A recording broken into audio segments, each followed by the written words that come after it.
हमें यह तो पढ़ाया जाता है कि लगभग 3 साल में भारत का संविधान बनाया गया, लगभग 300 लोगों ने मिलकर भारत का संविधान बनाया गया।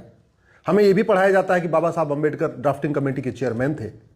लेकिन हमें कभी यह नहीं बताया गया कि किन 10 देशों की नकल करके हमने संविधान बनाया। और यह तो कभी नहीं चर्चा हुई कि जिन 10 देशों की नकल करके भारत का संविधान बना, उन देशों ने किसकी नकल किया था। भारत का संविधान 10 देशों की नकल करके बना। उसमें पहला है यूके, दूसरा है अमेरिका, तीसरा है आयरलैंड, चौथा है कनाडा, पांचवा है ऑस्ट्रेलिया, छठवां है रूस, सातवां है जापान, फिर जर्मनी, अफ्रीका और फ्रांस। इन 10 देशों की नकल करके भारत का संविधान बना। लेकिन सवाल यह है, उन 10 देशों ने किसकी नकल किया था? क्योंकि उसके पहले तो कोई संविधान था ही नहीं।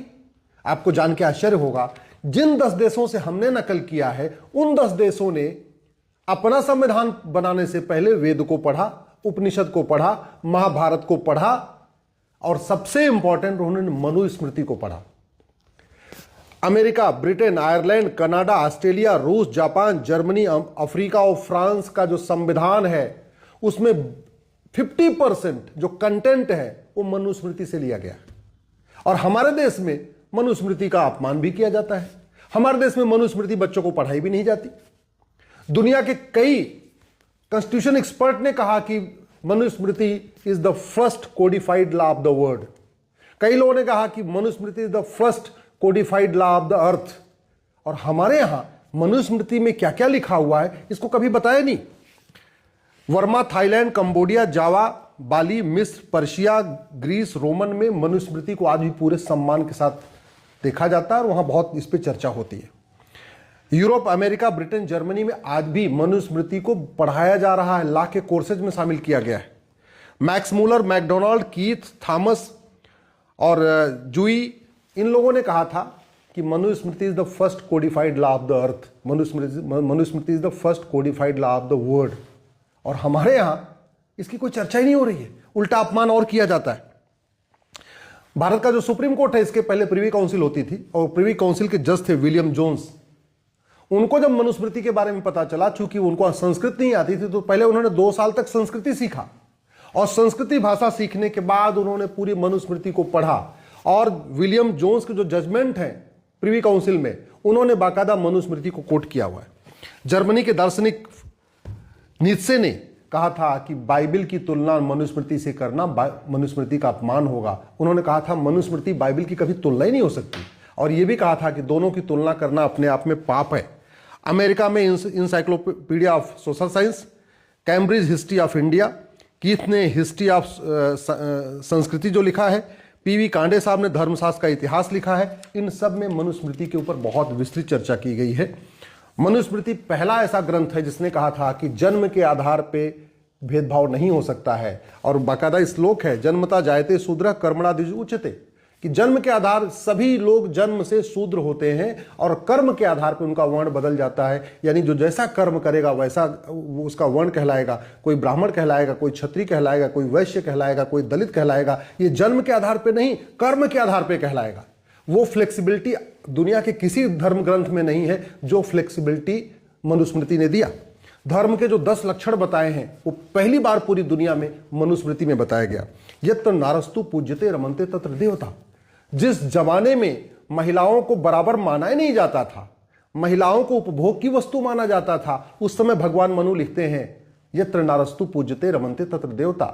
नारी तू नारायणी, ये मनुस्मृति में लिखा हुआ है। यत्र नाम यानी जहां नारी की पूजा होती है वहां देवता निवास करते हैं। नारी नारायणी है, ये मनुस्मृति में लिखा हुआ है। हम आज की डेट में जेंडर जस्टिस, जेंडर इक्वलिटी की बात करते हैं कि महिला पुरुष एक समान है। मनुस्मृति ने कहा महिला पुरुष एक समान हो ही नहीं सकते, क्योंकि महिलाओं का स्थान पुरुषों से हमेशा ऊपर रखा गया। उन्होंने कहा जननी जन्म भूमि से स्वर्गादप गरीयसी।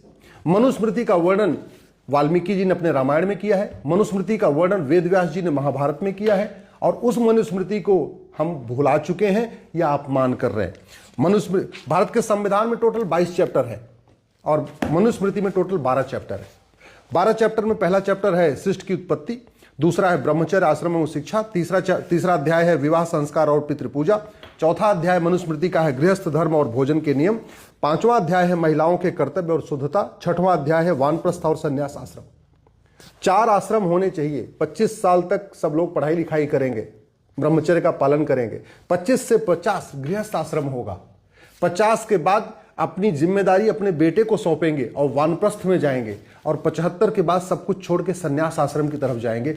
ये पूरी दुनिया में पहली बार मनुस्मृति में ही लिखा गया। भगवान मनु ने ही कहा कि आपको 4 वर्ण रखने हैं और इन 4 वर्णों का क्रमशः पालन करना है। पहली बार मनुस्मृति में कहा गया कि जो जैसा कार्य करेगा उसका वही वर्ण हो जाएगा, यानी ब्राह्मण क्षत्रिय वैश्य ये जन्म के आधार पर नहीं होंगे बल्कि कर्म के आधार पर होंगे। मनुस्मृति का 7वां अध्याय है राजा का कर्तव्य और राजधर्म। पहली बार प्रशासनिक व्यवस्था क्या होनी चाहिए वो मनुस्मृति ने बताया। उसके पहले दुनिया में कहीं राजा का डूज और डोंट कहीं लिखा ही नहीं था। राजा को क्या करना है क्या नहीं करना है ये मनुस्मृति से पहले कहीं लिखा ही नहीं गया था। 8वां अध्याय है न्याय, अपराध और राजनीतिक मामले, दंड संहिता। पहली बार एक कोडिफाइड जुडिशियल सिस्टम मनुस्मृति ने दिया।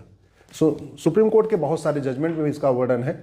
दुनिया के अलग अलग देशों ने इसके मनुस्मृति के जो जुडिशियल सिस्टम उसको कोट किया है। 9वां अध्याय है संपत्ति और स्त्री पुरुष का धर्म।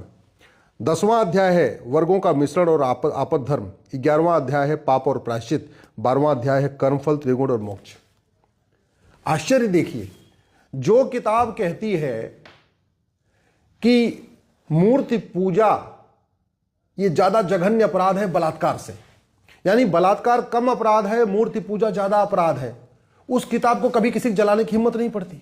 उस किताब के ऊपर कभी समीक्षा भी नहीं होती। जिस किताब को पढ़ के भारत में करोड़ों लोगों का नरसंहार हो चुका है, उस किताब को कभी पढ़ा ही नहीं जाता। कभी उसको किसी के हाथ लगाने की हिम्मत नहीं है, एक उसका पन्ना फाड़ने की हिम्मत नहीं है। लेकिन ओटजीवी, नोटजीवी, सत्ताजीवी नेताओं ने भारत के धर्म ग्रंथों का इतना अपमान किया है, पूरी दुनिया में थू थू हो रही है। आप जरा सोचिए पूरी दुनिया में मैसेज क्या जा रहा होगा। जिन देशों में मनुस्मृति को एक आइडियल ग्रंथ माना गया, चाहे वर्मा हो, थाईलैंड हो, कंबोडिया हो, जावा हो, मिस्र हो, पर्शिया हो, ग्रीस हो, रोमन हो, जिन देशों का संविधान मनुस्मृति को पढ़ के बनाया गया, America, Britain, Ireland, Canada, Australia, रूस, जापान, जर्मनी, अफ्रीका, फ्रांस, जब उस देश के लोग ये पढ़ते होंगे या वीडियो देखते होंगे कि भारत के अंदर मनुस्मृति को जलाया जा रहा है, तो मुझे लगता है हंसते होंगे। यहाँ के लोगों पे हंसते होते कितने बेवकूफ हैं, कितने। अच्छा, दिक्कत कहां से हुई है?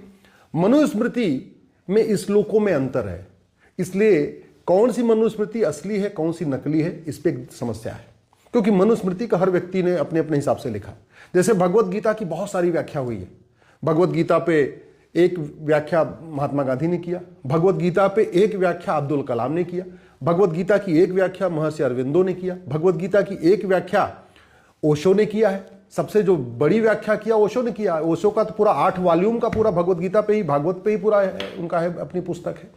ऐसे मनुस्मृति के बारे में भी अलग अलग लोगों ने अपनी व्याख्या किया, और जिस हिसाब से कुछ मनुस्मृति में 2500 श्लोक पाए जाते हैं, कुछ मनुस्मृति में 2684 श्लोक पाए जाते हैं, कुछ मनुस्मृति में 2964 श्लोक पाए जाते हैं। यानी मनुस्मृति में टोटल अगर आप देखिए तो 2500 से 3000 श्लोक पाए जाते हैं। इसका मतलब कहीं ना कहीं कुछ मिक्सिंग हुई है। वो किस समय मिक्सिंग हुई भगवान जाने।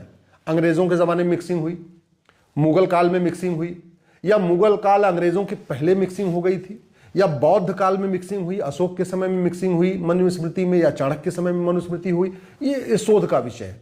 लेकिन कहीं ना कहीं मिक्सिंग हुई है, क्योंकि जैसे भगवत गीता के श्लोक फिक्स है, रामायण के, वाल्मीकि रामायण के श्लोक फिक्स है, रामचरितमानस की चौपाइयां फिक्स है, हाँ भाई इतनी चौपाइयां हैं, इतने श्लोक हैं। वैसा मनुस्मृति में नहीं है। मनुस्मृति में 2500 से 3000 श्लोक पाए जाते हैं। इसका मतलब कहीं ना कहीं मिक्सिंग हो सकती है। और एक बात आप सोचिए, जो भगवान मनु ये कहते हैं जन्म के आधार पे सब लोग शूद्र होते हैं और कर्म के आधार पे उनका वर्ण डिसाइड होगा। जो भगवान मनु धर्म क्या है अधर्म क्या है इसकी व्याख्या करते हैं, जो पहली बार कहते हैं सबको शिक्षित होना चाहिए, सबको पढ़ना चाहिए, मनुस्मृति में इसका बाकायदा वर्णन है, और सबको समान शिक्षा मिलनी चाहिए इसका वर्णन है। जिस भारत में हम आज की डेट में लोकतंत्र की बात कर रहे हैं, उस लोकतंत्र का वर्णन मनुस्मृति में है। सप्तांग राज्य का सिद्धांत मनुस्मृति में है। शासक को क्या करना है क्या नहीं करना है ये मनुस्मृति में है। और जिसमें सबसे ज्यादा सजा ब्राह्मणों को दी गई है।